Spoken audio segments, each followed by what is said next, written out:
Hello guys, in this video we are going to talk about how to fix your iPhone video recording sound. It's really simple. So there's two things that can be the problem. It's either your video recording in your iPhone camera or the video recording in your iPhone screen recording. So if it's screen recording, just scroll down until you see your screen recording and make sure you have your microphone on, and it's just that simple. And if it's for videos such as this, so I just turned it off right here. So you won't really see what's on my screen.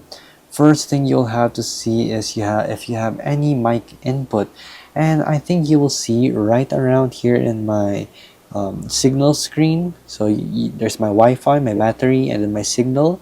In the top right corner, you might want to see a yellow button. That's how you know that the mic is recording sound. If none, you might have to restart your iPhone basically by going to the device, more, and restart, or check if your ports or your lightning or your Type-C connection is actually a input sound recorder that might have been interpreted as a mic, but it isn't. So try to just remove all of those, and it's just that simple. So there you go. It's either you check your screen recording, microphone on, and there. So if this video was helpful, please hit the like button and don't forget to subscribe.